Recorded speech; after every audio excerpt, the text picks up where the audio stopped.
the whole 6010.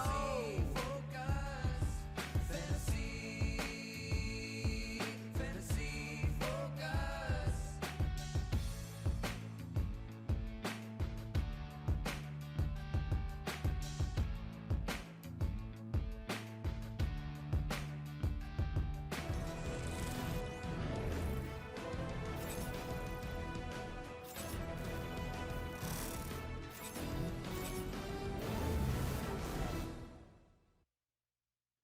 Welcome to Fantasy Focus. Today's live stream show is presented by Hotwire.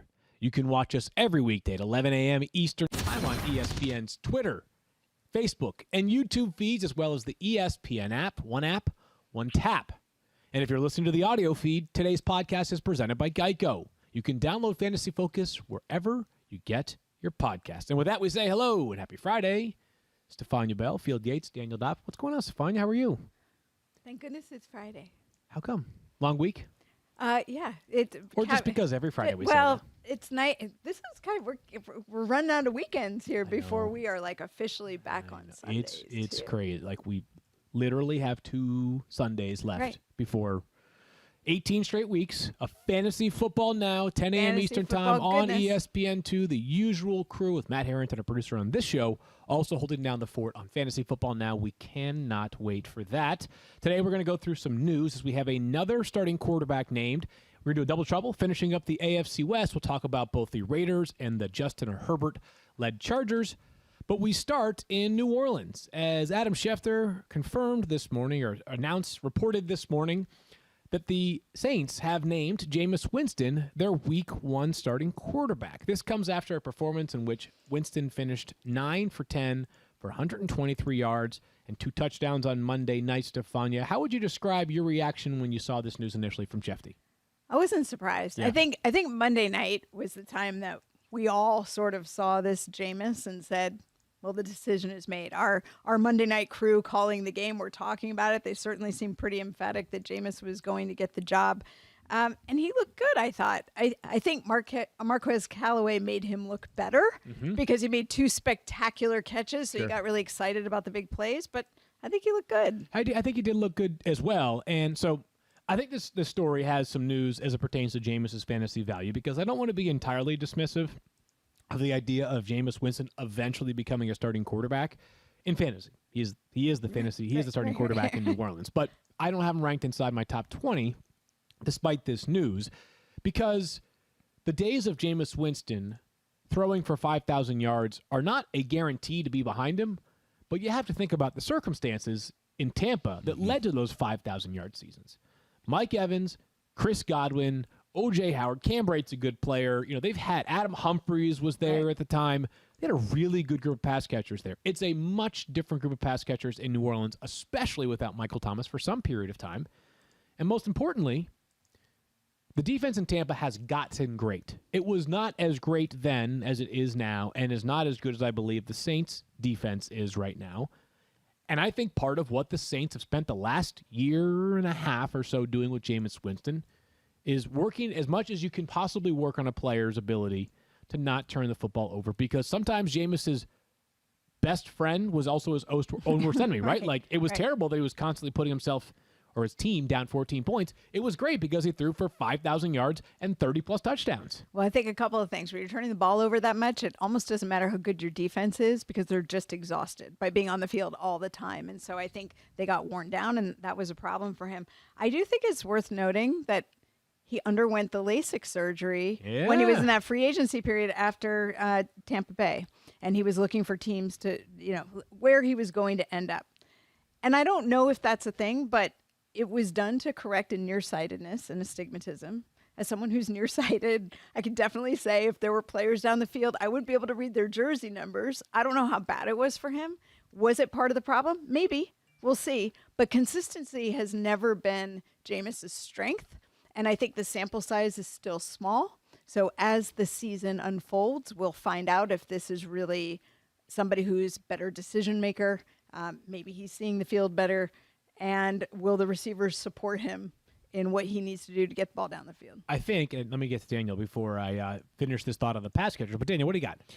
I was going to say, do with this, we still believe Taysom Hill's going to have a package and roles within this offense, right? Yeah, that seems to be consistent, and part of the reporting from Shefty is that you expect that Taysom Hill now takes over the Taysom Hill role from previous years, right? Because as we are recording this podcast, the Saints have injuries to multiple tight ends, Adam Troutman and Nick Van Nett amongst them, separate and apart from the fact that the Saints love Taysom Hill, and he's super effective.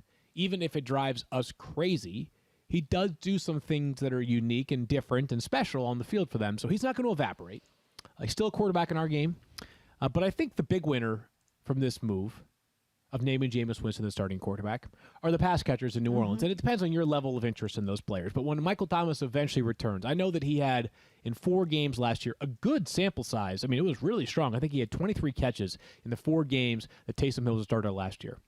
The ceiling is just higher with Jameis as your quarterback, as a receiver. It simply is. And while Marquez Callaway has flashed well, I've said a couple times, like, it's just hard to sort of jam him too far up your wide receiver rankings because there are so many of them.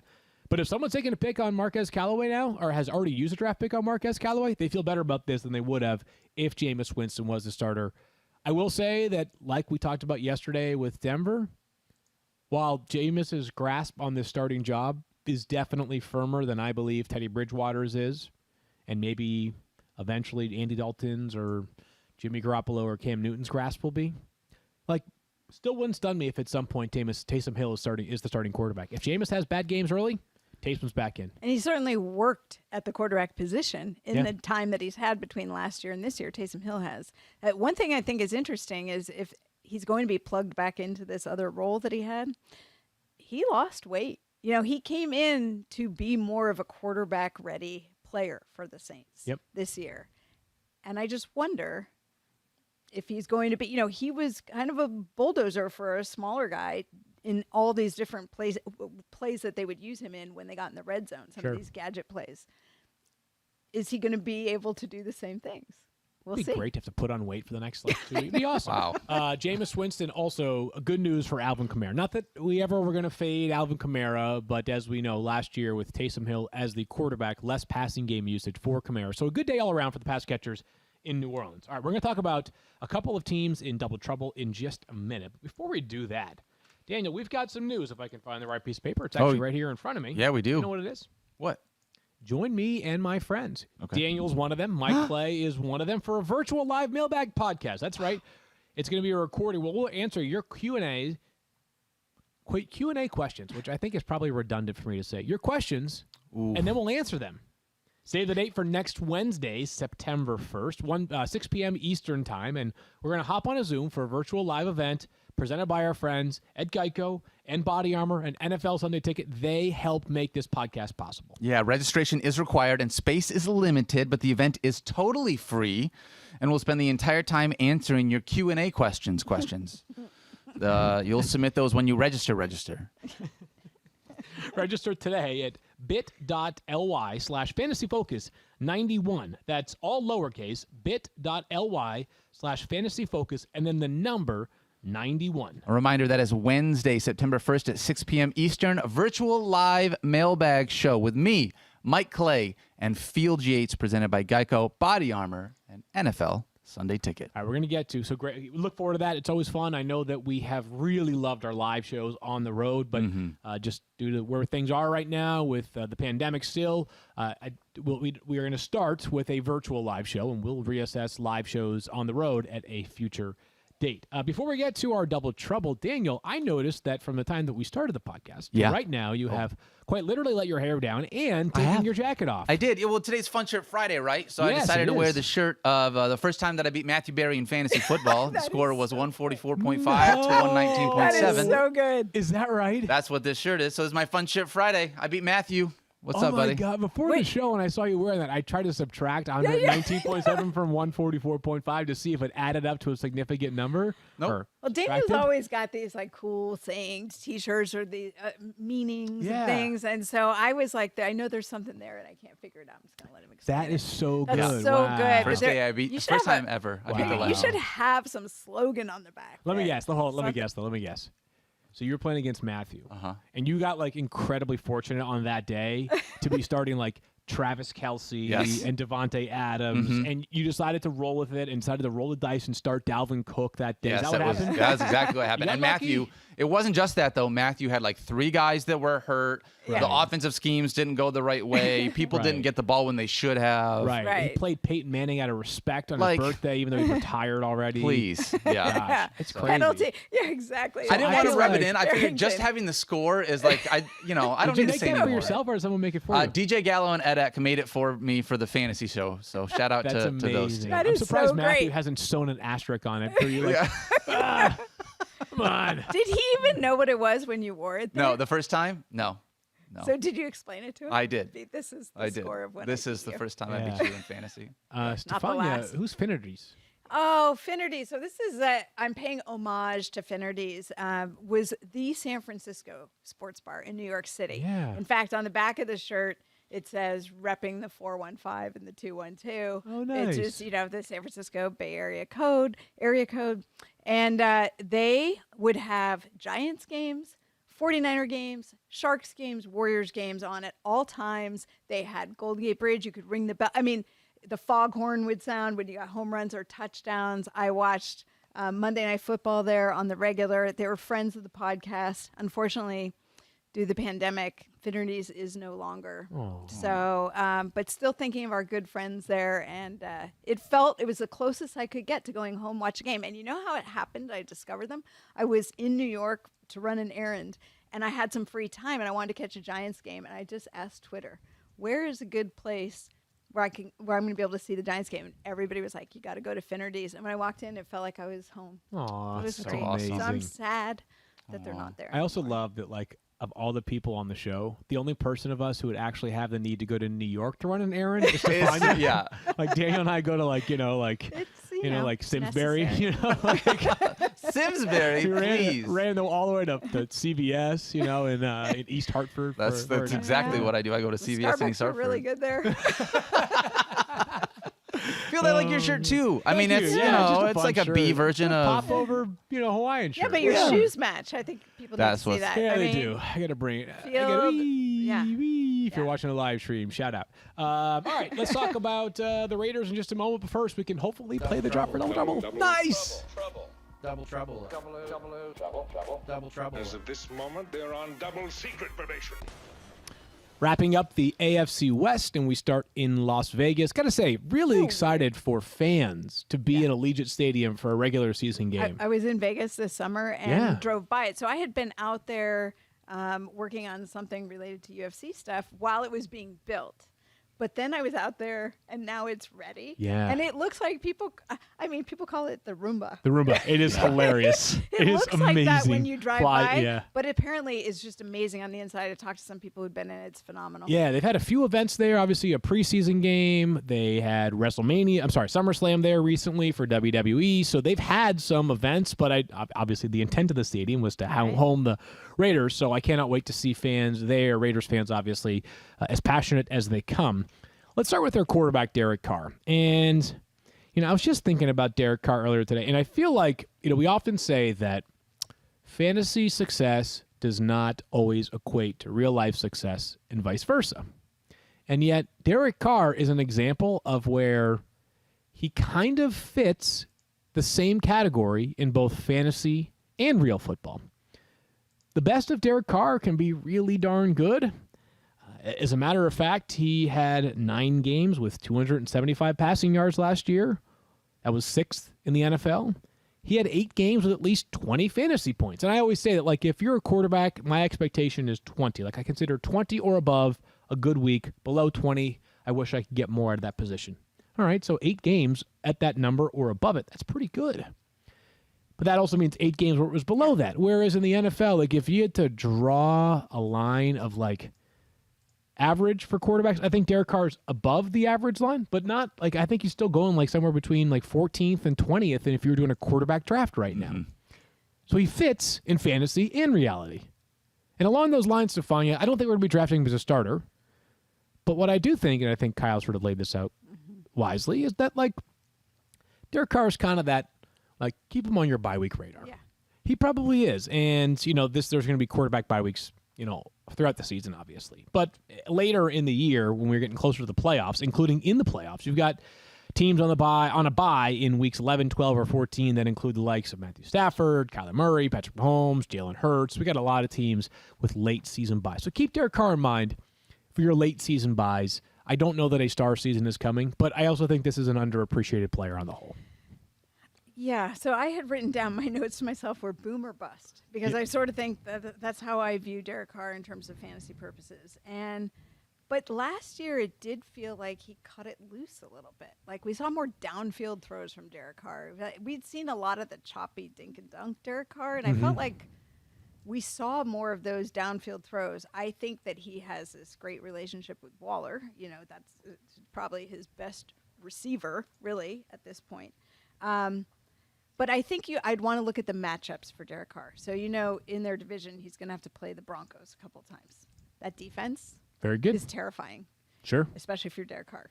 And so I would not want him in those weeks, but he's one where I would look carefully at the matchups because I think you might be able to pick out a couple of weeks if you need to stream a quarterback or a bye replacement that he might be good, and then other weeks where you definitely want to avoid him.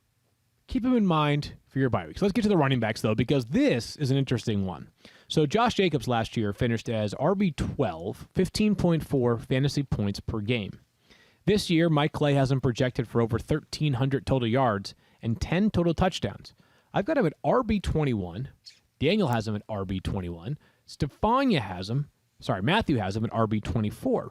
His ADP is actually RB19 right now. That's a fifth round between Carson and J.K. Dobbins. So earlier this offseason, myself included, there are a lot of people that thought, you know what? I'm a little concerned about Josh Jacobs. A few reasons why, Stephania. Notably, they signed from Arizona Kenyon Drake. They gave him a good contract, too. It was 2 years and $14 million. That's not, hey, it's the end of free agency. He's still available. We're getting him on the, off the scrap heap. This is a real contract. Second of all, the Raiders, as we know, remade their offensive line this offseason. They traded away Trent Brown, who missed a good amount of time last year, as we know. They were intending to cut, and they traded their center, Rodney Hudson, a longtime Pro Bowl level player. They also traded away Gabe Jackson, longtime right guard for them, to the Seattle Seahawks. The point is that this offensive line has a 60% new faces rate. That being said, a couple things have changed for me. Is the one, I thought about the Kenyon Drake signing more and more, and I truly believe teams talk about involving a running back in the passing game a lot. I do think he could be sort of this satellite player for the Raiders. And second of all, they like their offensive line almost as much this year as they did last year. The Raiders don't view this as a downgrade in terms of overall offensive line play compared to where they were last year. So I'm not as concerned about the offensive line, and I'm not as concerned about Kenyon Drake. So even though his ADP is 19th and I have him RB21, I don't think people are overpaying right now for Josh Jacobs. Do you? No, but I also feel like he is one of the hardest running backs to assess in terms of value for me when Fair. it comes to fantasy because he's not in the top tier. I sort of view him in that second tier maybe, but there are things that give you pause. One is that he's been injured and played through it, to his credit. Yeah. He's one of the toughest players out there. But there is that concern about if the volume is there, if the volume stays for him, and he doesn't yield a lot of volume to Kenyon Drake, will he be able to stay healthy as a running back? He led all running backs in red zone carries and tied first in goal-to-go carries. Excellent. Which is something you love for fantasy purposes. Does he yield any of that to Kenyon Drake? Yeah, interestingly enough, and by the way, shout out to you that are drafting right now, because since we put together the note last night at RB19 for his ADP, he soared all the way up to RB17. So he is surging. He is a stock. He is Dogecoin of running backs right now. How's Dogecoin doing these days? I don't know. Yeah, I know. Sorry, that's not my That world's not may really not my be world. a complimentary. Yeah, I don't know. I could be very much mischaracterizing where Dogecoin is at right now. But anyways, Josh Jacobs seems to have more supporters than I would have thought. And Stephania, you're right. So the question will just be how much work in those goal-to-go situations does he concede to Kenyon Drake? And while last year he did have some passing game usage, 9 games with 3+ receptions. If my math was correct, he had 5 games last year with 1 or 0 catches. So he's one of those rare running backs where he may not necessarily need any passing game usage in order to be an effective player still. This backfield reminds me of discount Cleveland Browns backfield, right? He's Nick Chubb and Kenyon Drake is Kareem Hunt in that, and discount not just in terms of ability, but also price, right? I mean, so I actually think that Josh Jacobs is a fairly safe return based off where he is being added right now, because if you look at other players around his ADP or rank, I think he's going to lead or be close to the lead in terms of carries of all those guys.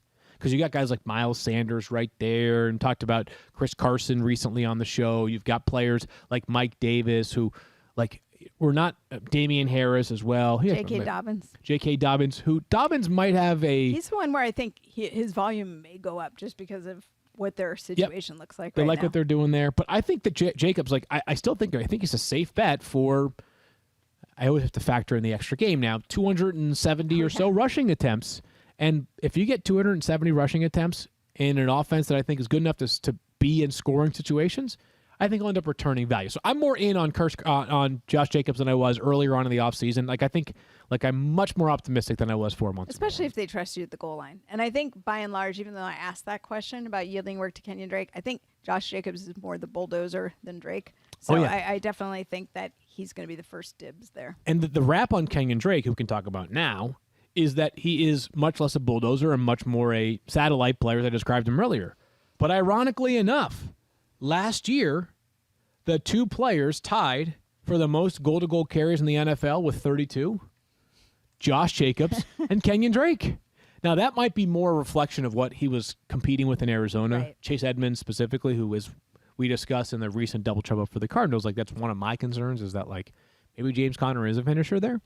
But Kenyon Drake's still an effective player, Stephania. He was RB23 last year, 12.8 fantasy points per game. So I truly believe that the Raiders signed him with the intent to make him like a big part of their passing game consistently. There will be carries as well, but I think John Gruden is enamored by the ability to throw him the football in space. I've got him at RB35. Daniel has him RB36. His ADP is RB33. Might be a little aggressive for me, but if you look at the players that are being drafted around him, one difference that you see with him vis-a-vis guys like Zach Moss, maybe even Melvin Gordon, A.J. Dillon, is I think that if you look at the players that are around Kenyon Drake, he's got a better chance to be a really high-volume pass catcher than some of them, which can be very useful for zero RB strategy. If you're going to punt on the position early, is that you're going to end up with guys who need to catch passes. So Drake, another one of my guys that I think of when I think of zero RB targets. Especially, we don't know what version of Derek Carr we're going to get. And if he ends up being a short to intermediate range passer frequently, then that's where Kenyon Drake, I think, has an opportunity to shine. Kenyon Drake, I feel like, got this. There was a flash when he went to Arizona, right? Wasn't really being utilized enough, or maybe to the full appreciation of what his skill set was in Miami.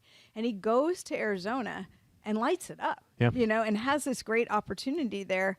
And then it gets fuzzy. Like, what is going to be his utilization after that? And it ends up not being a sustainable fit. Sure. I feel like he's still searching for that place where he can stay and be productive. And maybe it's in that 1B role. But I agree with you. The pass catching value is higher for him than some of the others that you mentioned. Last thing I'll say about Kenyon Drake is that, like A.J. Dillon, who's very close to him in terms of rankings, if something happens to Josh Jacobs, and you talked about he's dealt with some issues, broken shoulder amongst other things in his NFL career, immediate value for Kenyon Drake. We're talking probably certainly a top 20 back if Josh Jacobs is not on the field. Maybe top 15 if things go right. So there's some value there. Like, you're not just grabbing a player who could, especially in a deeper league, be a flex option for you, but he's insurance that if something happens to Josh Jacobs, you all of a sudden have a likely weekly starter. What do you got, Daniel? The ADP between these two guys is quite large. It's 5th round for Josh Jacobs, 12th round, obviously, like you said. Is that far enough back that if you target Josh Jacobs, you're like, you know what? Wait for the 12th round for Kenyon Drake and locking him up so I have that Raiders running back room. Is there enough volume in that potential possibility to make it worth it? Knowing that, only based on ADP. Obviously, if Kenyon Drake was much higher, it wouldn't be worth it. But 12th round's pretty late in your draft. It is pretty late. Yeah, I don't hate it. And I think it'll probably be dependent upon like which other sort of insurance type running backs are available there. Still available, and maybe I've already got off the board. But like if you're getting him around ahead of like, I don't know, Alexander Madison, who probably has no value, standalone value, right? Then that might be useful. It probably is maybe a little bit about how your league drafts those insurance policies. Sure.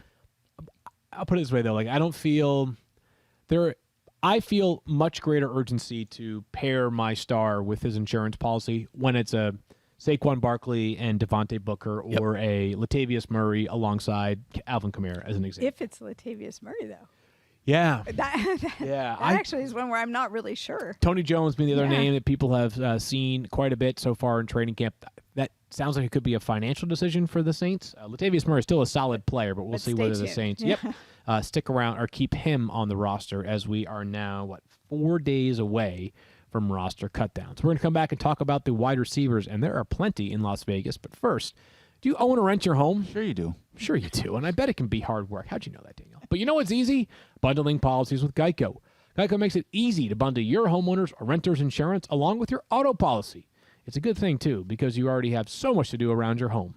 Go to geico.com, get a quote, and see how much you could save. It's Geico easy. Visit geico.com today. That's geico.com. Imagine a nice vacation. Is there a view of the parking lot? No. What about Matthew? Is Matthew there? That's just a personal question. That's not a part of the live read. Just curious if you guys vacation together. Don't book a hotel. Don't book a cheap hotel. Just book an expensive hotel for cheap on Hotwire. With hot rate deals, you can stay in a nicer hotel than you ever thought possible. Just select your city, your neighborhood, and the amenities you're looking for. Then you get your hot rate. Better views, king-size beds, and freshly pressed waffle-woven robes await you. Also, actual waffles, if that's what you're into for breakfast. Download the Hotwire app now and book beyond your wildest means. All bookings final. You did a much better job reading that waffle woven robe Dude, part than it I is a have tongue so far. twister. It has really stumped me. Yeah. Nice job, Daniel. I appreciate it. Thanks, buddy. So the Raiders have, I say, 3, maybe 4 wide receivers that could be on the radar in fantasy. I'm not sure any of them are a guarantee, though, Stephania. Let's go through the parties involved. Henry Ruggs, first-round pick last year, the very first wide receiver off the board in the entire NFL draft, which included number 12. Yeah, historic class eventually. John Brown, Smokey Brown, signed this offseason after being released by the Bills. Hunter Renfrow, who this offseason, or this training camp, I should say, dusted Jalen Ramsey in a couple of routes, which was a highlight of training camp. And then also Brian Edwards, third-round pick last year out of South Carolina, big physical wide receiver who was hurt going into the draft, but ended up going in the third round. They don't make too many players with a physical stature like him. Kyle can fact check me here. I want to say at one point, and I know that John Gruden has never been afraid to throw around like lofty comparisons, but I want to say there was a time where he invoked Terrell Owens when describing Brian Edwards physically. So just to give you a general sense of the kind of physical stature that he presents. That being said, Stephania, I don't know that you can draft more than one. Is there one that you think is most appealing to you? I have an answer. I'd be curious what yours is. Well, last year I was really high on Henry Ruggs. I actually took him as a late flyer in a couple of drafts because I thought he had potential. He seemed to fit the Raiders scheme, right? Speed, more speed, big-time playmaker. And the way that Derek Carr was throwing the ball last year, you would have thought there was an opportunity, although those plays seemed to go more to Darren Waller than to Henry Ruggs. And so my question coming into today was, is Ruggs competing with Brian Edwards, who you obviously brought up? Edwards, who missed 4 games with an ankle and foot injury last year. But I don't really know how to value these deep receivers. I feel like I know better where to fit Hunter Renfrow in than because they offer different things to me. Yeah, they do. I mean, I think Hunter Renfrow reminds me of a player that if you play in a deep league and you're looking for a flex option, he probably has a chance to emerge in that role at some point during the season. Don't know that he has redraft value in a 10-team league, even deep into bye weeks. He's the guy whose name escapes me right now, of course, while we're live, in Tampa Bay, who is like the outlet, middle of the field. Scotty Miller. Yes, Scotty Miller. Scooter. Miller. Scooter. Scotty Miller. Yeah, I kind of feel like that's Hunter Renfrow, although maybe a little more consistently. Yeah, that could be. Field, can I ask a question? Sure, please do. I have him I have Henry, for me it's Henry Ruggs. That's me as well. Good. But I have him in that same Callaway basket where it's like, man, I've got like 5 or 6, 7 guys in this late round flyer where it's like anywhere from ranked 45 to not being ranked because I don't know how to get him into those top. Like he's in that bucket, and at that point, I'm just sort of looking at roster construction to be like, all right, which one of these guys fits my roster the best? I almost want to hear from the listeners, whether they're in the chat right now or listening on a podcast, and just like tweet at us. Jackson will put up a poll. Can we do Yeah, a poll, yeah. or is it Well, not a I'm poll not sure question? it's a poll question per se, but like I know that the piece of analysis we give more than any other during the preseason is we talk about wide receivers and we describe them as late round flyers. Is that instructive, or is it just like at some point is it repetitive and redundant? Because I don't know what else to say about Henry Ruggs. So there's a chance he breaks out. And again, the first drafted wide receiver last year, an incredible speed demon, a guy who, when he made catches down the field last year, were wow plays. Go watch the Chiefs game in Kansas City when the Raiders beat the Chiefs. And he made like this absurd downfield catch. He's got some Deshaun Jackson type qualities in his prime to his game. He is incredibly fast. He is electric with the ball in his highlights hands. coming into Yeah. the draft were unbelievable. So, of course, there's a chance that he could break out and have 1,200 yards this year. The problem is I just don't know how to differentiate him versus somebody else who's also, whether it's a Jerry Jeudy in the same draft class, the same college, whether it's Marquez Callaway, who would be the wide receiver 1 with Jameis Winston in New Orleans, whether it's Jalen Waddle, he drafted a year later, same school, but similar traits. Like, there are so many wide receivers this year, so many of them, that it's just going to be difficult to clearly state which needs to be ranked or drafted ahead of the others. Along those lines, I throw Henry Ruggs into my bucket. If you're a Raiders fan, if you're an Alabama fan, if you like people that are really fast, we're number 11 in the NFL, draft Henry Ruggs. Alabama fan might be hard because they're pretty much on every team. That's a good point. It's a good point. You Who's like your But- favorite Raiders fan, by the way? Do you have one? my favorite Raiders anybody? fan. Yeah. Anybody? Is it? Anybody but Jason Fitz. I was going to say, Jason Fitz, and is Randy Scott a Raiders fan too? Randy Scott is. Randy Yeah, I don't know I how to love pick. Randy. They're both such great guys. I don't know how to know. pick between the two. It's clearly Randy. Clearly, Randy Scott. I'm just kidding, Fitz. We love you. And I take love Jason Fitzy. Fitz. I love Randy Scott too. Two incredibly underrated people here Agreed. at ESPN and hilarious. And Those Randy, Raiders fans, they are loyal. yes, they are incredibly They loyal. are Also, You know what? incredibly loyal. They're loyal in the same way that fantasy managers can count on Darren Waller to be a top 3 tight end every And single you year. are so yeah, you know what? good. The You're segue. so good at this, so Daniel. good with it. It's my favorite story of development in the NFL. My favorite one. Yes. I don't think it's really a question anymore. Darren Waller, who most people know this story, but let's just rehash it one more time. This is a guy who played wide receiver in college at Georgia Tech. Unbelievable athlete. Gets drafted by the Ravens. Deals with a lot. Dealt with a lot of personal demons. Has overcome so much. Recently celebrated 4 years sober. Congratulations to Darren Waller. And that's part of the story. It's a huge part of the story. It's probably the part that more people can draw inspiration from than anything he does on the football field. However, he's also come a long way as a football player too. Transformed his body, bulked up to become a tight end, and now he's unstoppable. He's unstoppable. I think it was really cool when they had the Raiders on Hard Knocks. Yeah. And they followed Darren Waller closely, and he talked about a lot of this. And I think that was the time where he really didn't know. He was pretty clear about it. He didn't know if he was going to make it. Yeah. And, he was, during training camp, he left to go to a couple of meetings, support meetings. And it was really a struggle for him. And you watch, I thought that what they showed was a really important glimpse into the struggle that it was. It wasn't like it was just over because he was in football. It's something he works at every day, which I think makes what he's done at the position that much more incredible. And if you look at the numbers last year, he had the highest of peaks in terms of a single game performance last year at 13 catches for 200 yards and 2 touchdowns against the Jets in that 31-28 win for the Raiders. So the upside is as great weekly as basically anybody. Like on a single game basis, he's right there with Travis Kelce and probably, I would think, Stephania, and this is a little bit too much recency bias, I would think most people lean towards him over George Kittle right now. That's just because and that may be unfair because Kittle's has the single season record or had the single season record for most receiving yards by a tight end ever.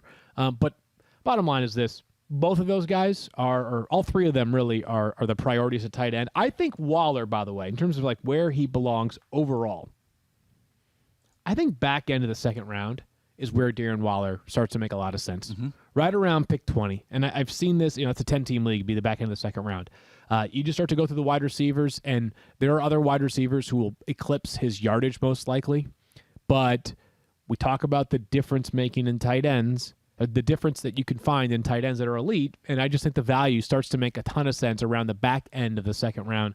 Love Darren Waller's story. It's just one of the great ones, I should say, in the NFL. And good story. To your point, volume is for sure going to happen. That's not going away. Yep.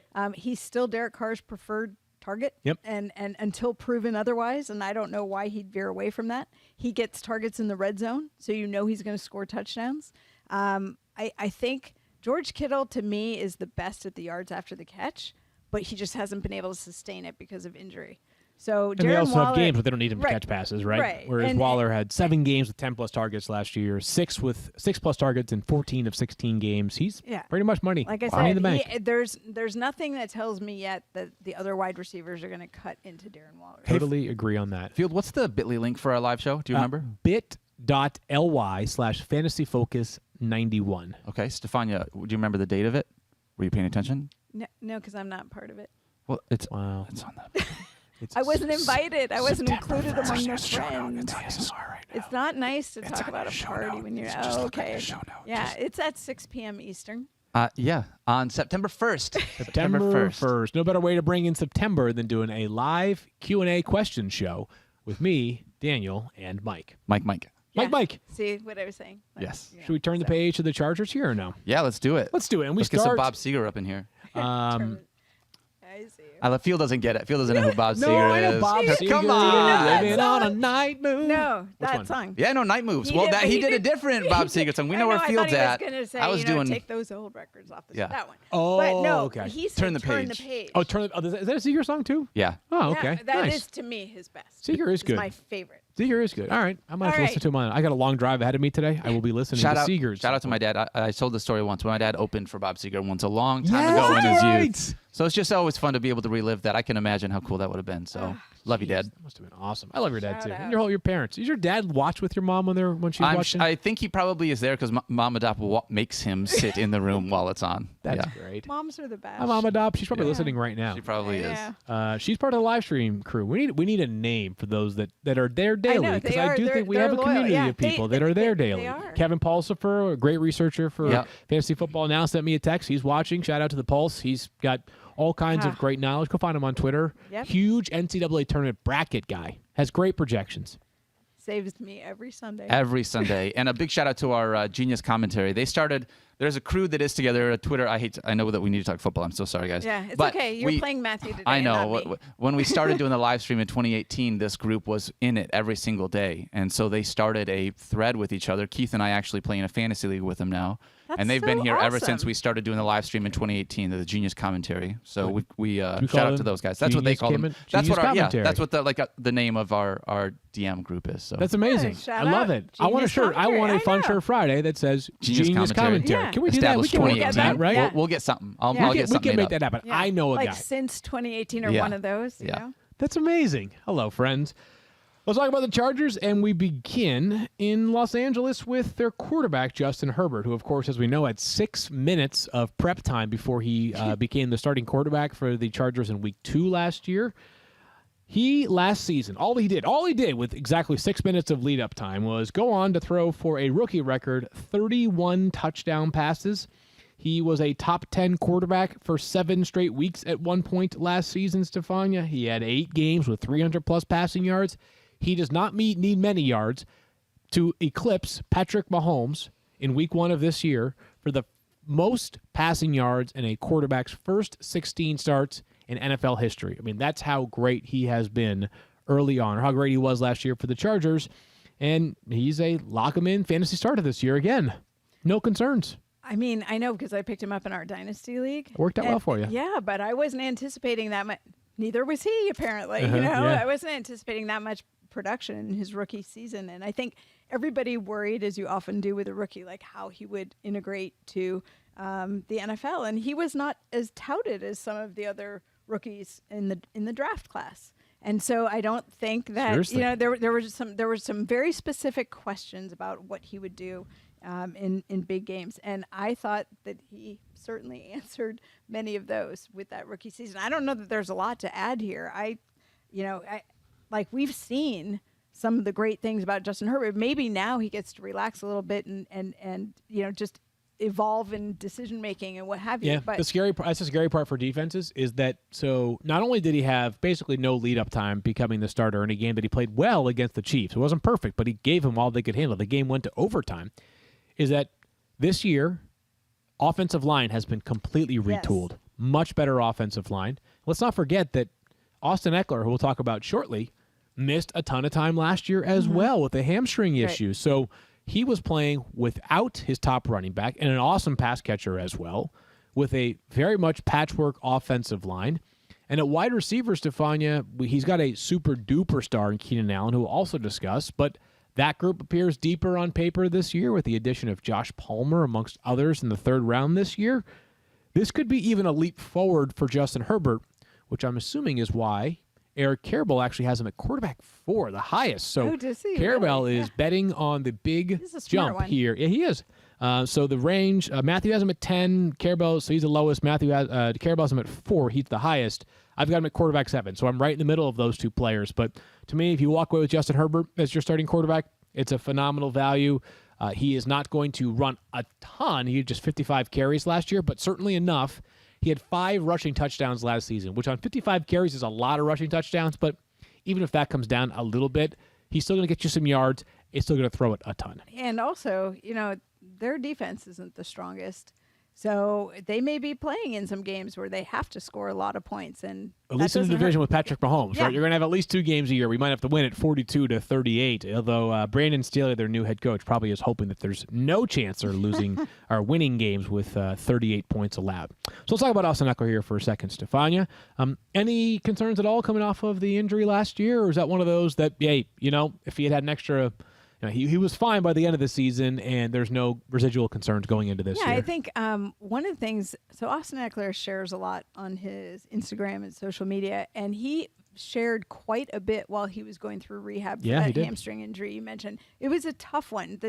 Hamstring injuries are not all created equal, both in terms of severity, but also the location of where it is. And it can make it really tough if you have a hamstring injury that's either near where the top of the hamstring attaches or near the bottom, as opposed to like right in the soft part of the muscle. And so he had a really difficult rehab. I don't know if people appreciate how hard he had to work to be able to get back. And then he was back.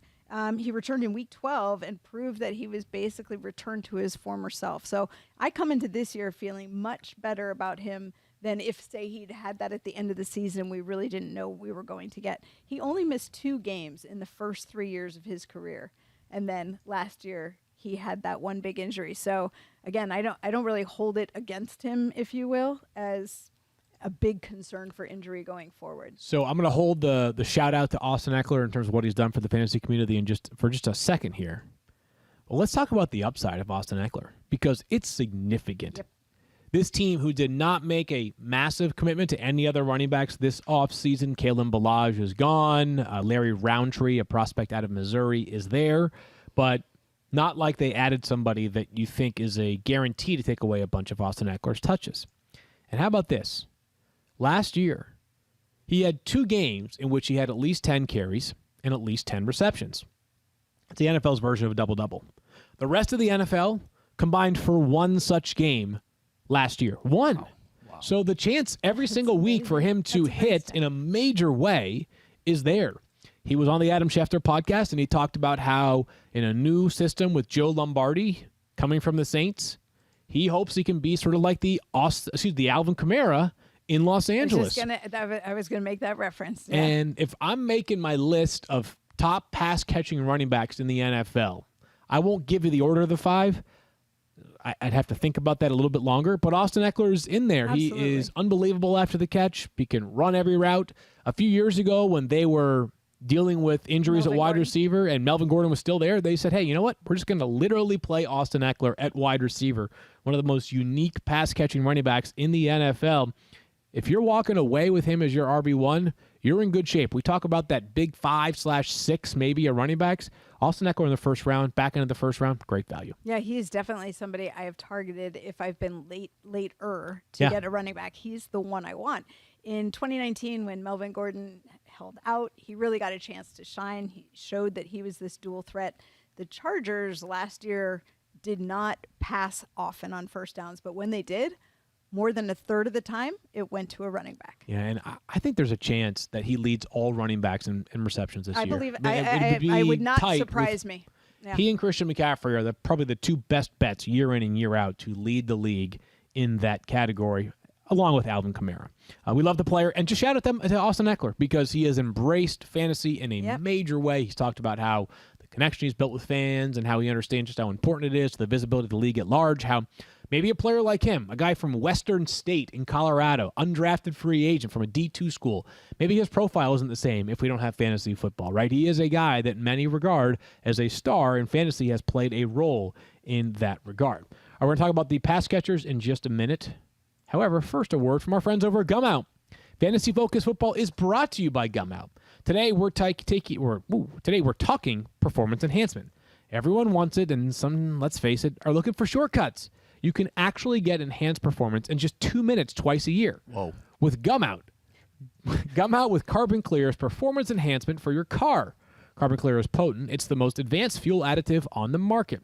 In fact, cars on Gumout get better engine performance, increased fuel efficiency, and lower emissions. It only takes 2 minutes to pour Gumout into a gas tank, so it's quick and easy to use. With all the things you deal with to get your car running smoothly, it's nice to know Gumout takes no time at all.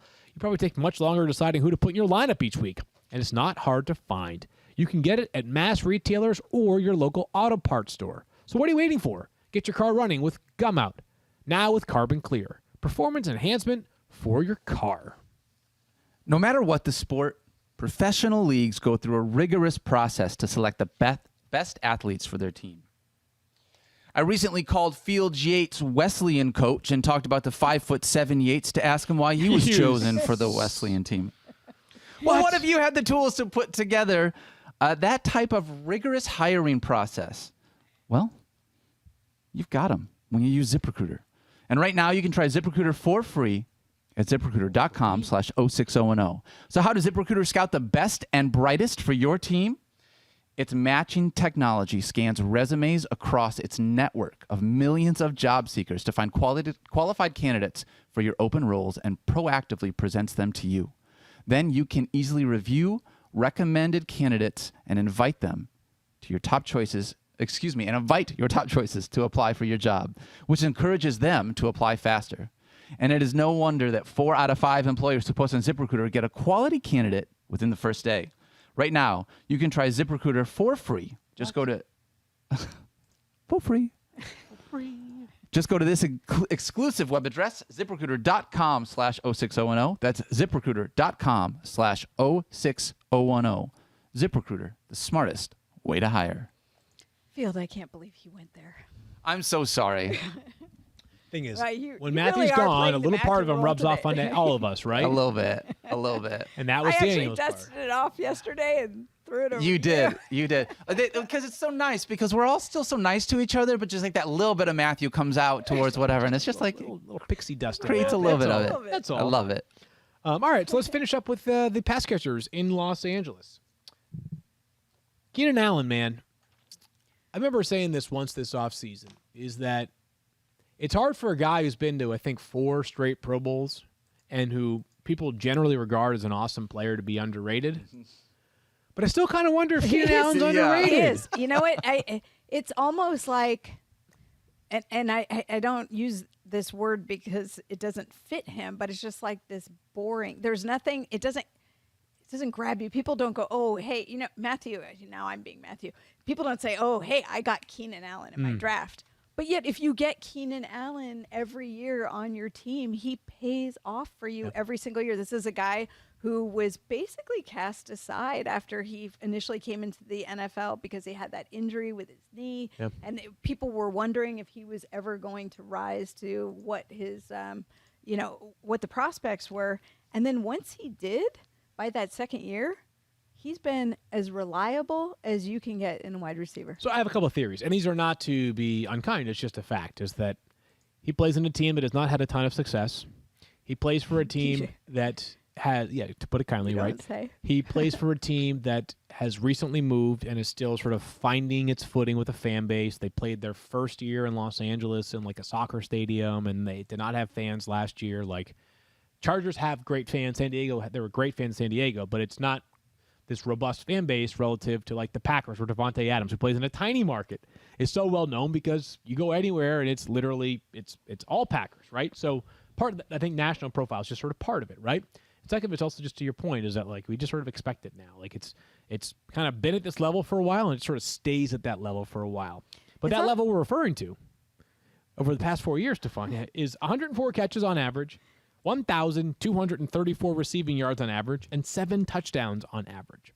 So he is ranked at wide receiver 8 for me, wide receiver 9 for Daniel, wide receiver 8 for Matthew. I feel comfortable walking away from a draft with Keenan Allen as my number 1 wide receiver.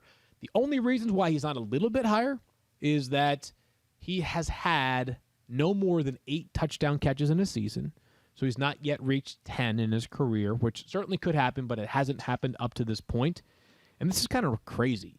He is just the second wide receiver last year since at least 2004 to have over 100 catches in a season with less than 1,000 yards. I was just going to say, you're not going to get the distance with it. So he's not a speed guy, but he's one of the best route runners out there, and he's got terrific hands. So he becomes a trusted wide receiver for a quarterback. And I think you saw that with Phillip Rivers. You see it with Justin Herbert. They're like, I know this guy knows where to be, and I know he's going to catch the ball because he will out-physical you to catch a pass. So he's reliable for a quarterback, and that makes him somebody they want to go to. So I think when you look at volume, that's where it is, but you're not going to get the huge yardage to your point.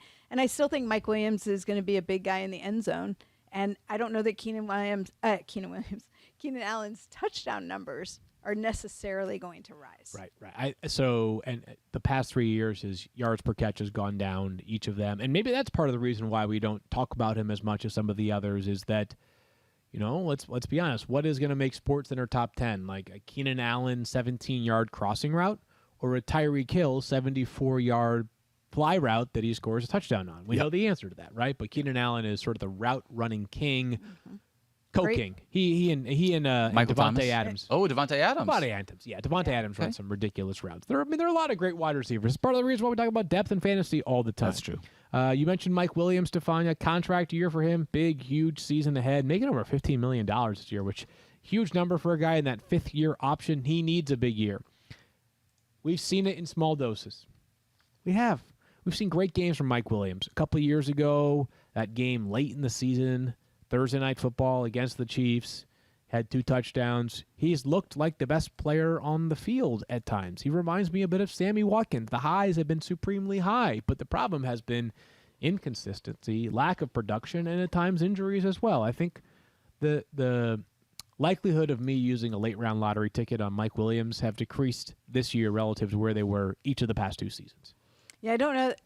No, go ahead. I wanted to say I'm agreeing with you, but I want you to go. I'm sorry, it's not my show, it's your thing. But I totally agree with you, Field. Go ahead. Go ahead. I'm 100% with you, and the reason why it says it here on the note, right? When you're looking at Mike Williams, 7 games under 6 fantasy points. When I'm looking at a guy at the back end of the draft, I'm looking for someone that's going to give me those big games. And when I look at Mike Williams' big games, right? If I'm going to take those single-digit games, I'm looking for someone that maybe is going to have a higher ceiling for me than what Mike Williams does. I just don't have a lot of I've never been a Mike Williams fan. This is just 4 straight years of up and down. What did Mike Williams do to you? He didn't do anything, but he's a nice guy. He's Big a Mike. super nice guy. He is. And He's great. here, He was great for some I think podcast 2 years also ago. he's another one who struggled when he came into the league with injury. You may remember he had a Back back and the neck. issue, and they were talking about whether he was going to have surgery or not. Ultimately, did, but he had a he had a herniated disc that was causing nerve problems into his legs. So it was reported later that he had a hamstring issue, but he actually was having nerve pain that was going down into his legs. So he could never really stretch, never really accelerate. And I think, it's taken a while for him to get the confidence back. And then when we see him, now you see him go up for jump balls in the end zone. He's fantastic. But the consistency hasn't been there in terms of the scoring. Targeted 10th I think it's 10th among wide receiver, tied for 10th among wide receivers with 12 end zone targets, but not always catching them. And you can't just count on touchdowns. You need Right. some volume in there as well. 4 straight seasons where he has yet to have 50 catches in a season. Yep. Need more volume there to be a late round lottery ticket, at least at this stage of your career. I have Jared Cook at tight end 24. Daniel has him at 23. Matthew has him unranked. I'm Unsurprising. only going to mention one thing here on Jared Drops. Cook. Well, yes, drops been a problem. And Why does we know- Matthew hate tight ends? That's my question. Why does he have him unranked? I mean, I'm surprised as a Lions fan that you have him ranked the highest. feels I'm going to add one note, though. One note. Jared Cook was named as the sleeper from Austin Ekeler on the Adam Schefter podcast. Schefter's podcast, He yep. said, hey, Adam asked him if there's a player in the Chargers offense that maybe we're not talking enough about or catching people's eyes, and he said Jared Cook. So if Jared Cook balls out this year, here's the reality. Austin Ekeler is the new top-ranked fantasy analyst. So Wow. the hot seat.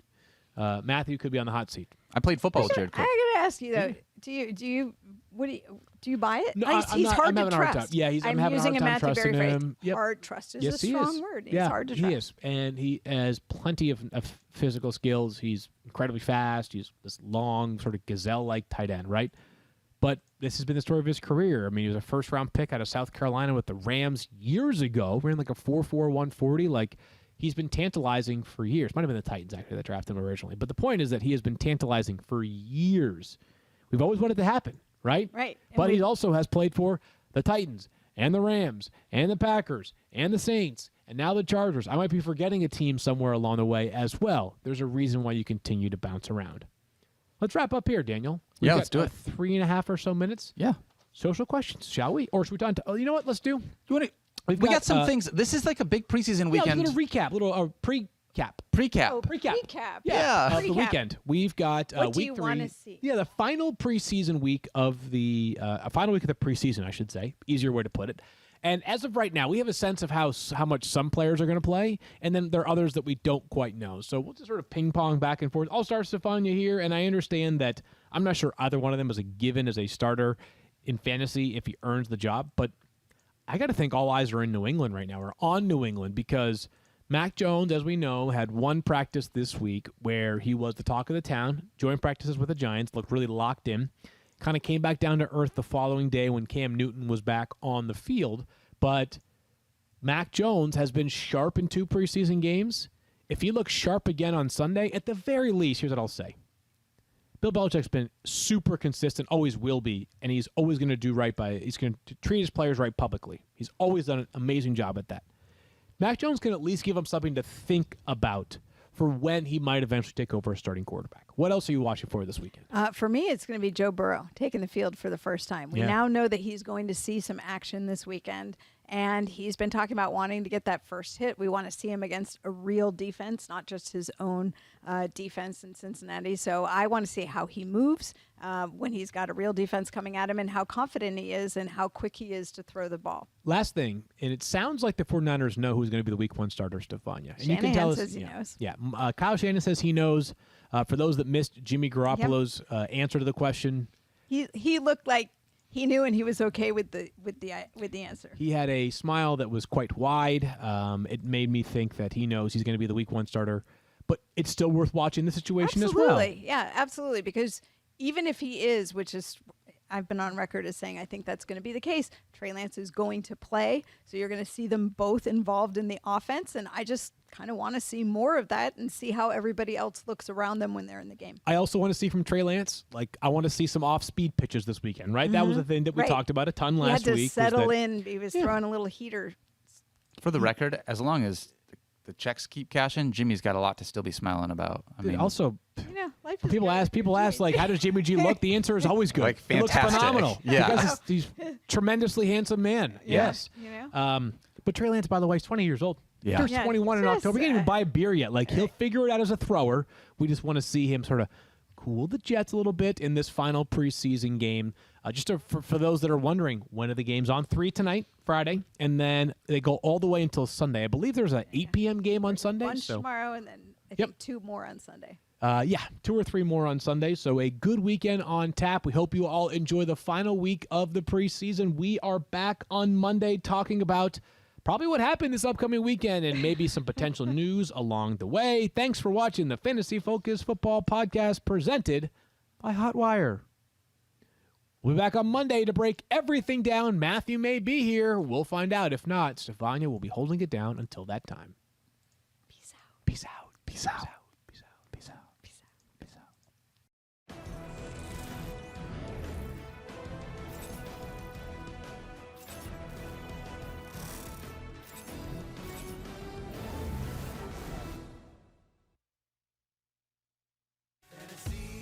You're in the 06010.